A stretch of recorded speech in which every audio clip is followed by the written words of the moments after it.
Mark Zuckerberg and JoJo's bizarre adventure sounds insane, but what if the Meta CEO entered this iconic anime world with his own stand? From stand design and powers to where he fits into JoJo's universe, today we're breaking down how a real-life tech billionaire could thrive in an anime full of chaos. By the way, if you are also playing games and in World of Warcraft like me, click the link on the description below to level up and farm golds effortlessly.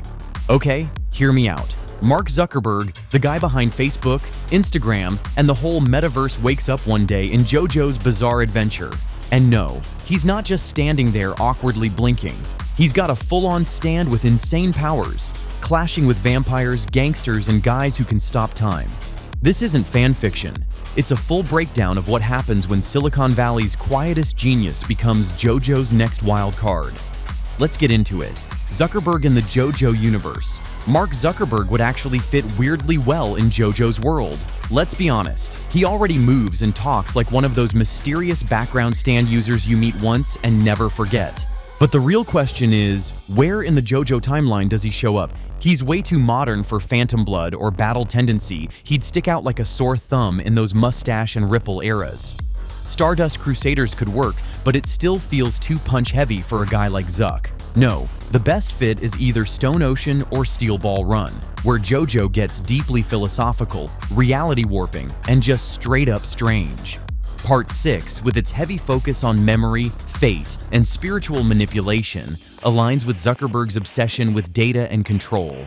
And Part 7, that one dives into alternate timelines and destiny, a playground for a stand user who already lives in his own digital world. But for this video, let's lock him into the modern timeline, dropping him somewhere around Part 6.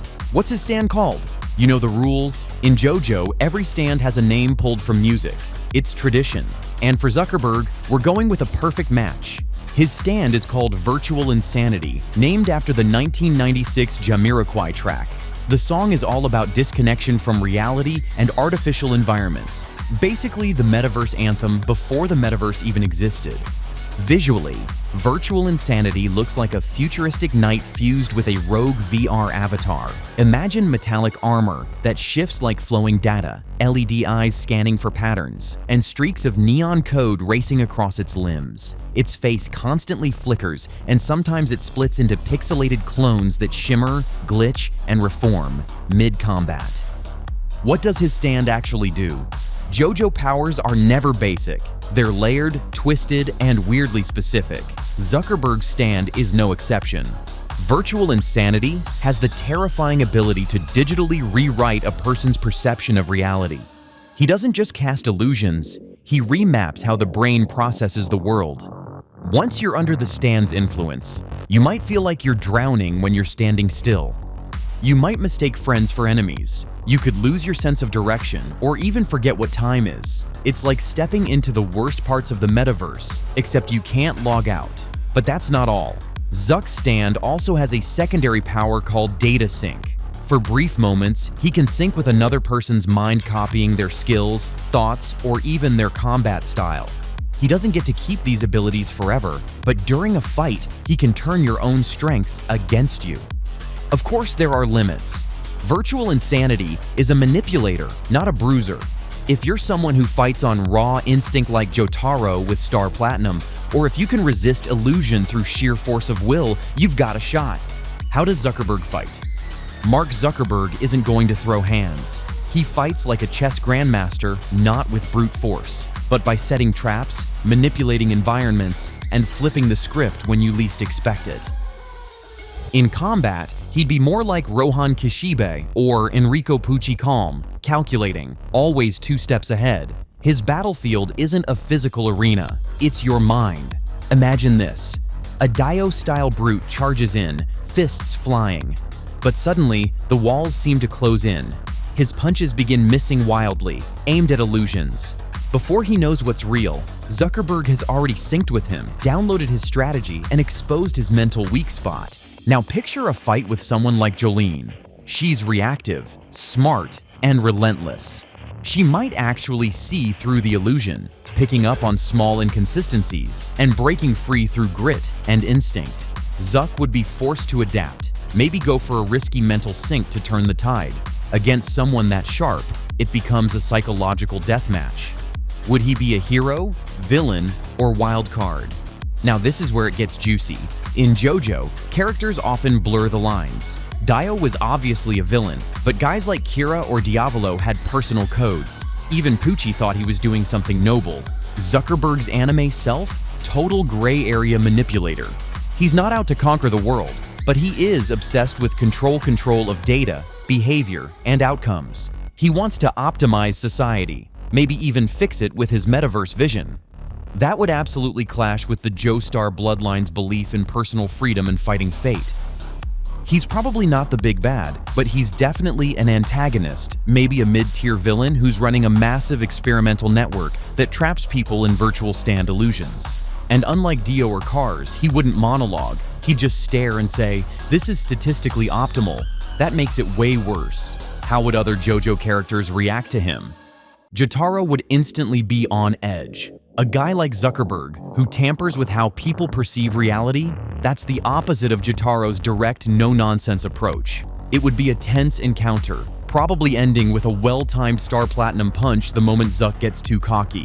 JoZuck might actually think Zuckerberg is cool at first, until people start losing their sense of self. Once he sees someone close get mentally trapped, JoZuck's righteous fury would kick in. And in JoJo, rage is often stronger than reason. Jolene would be the ultimate counterweight. She's clever, adaptive, and emotionally driven. She'd spot patterns, challenge the illusion, and find ways to beat Zuckerberg at his own mental game.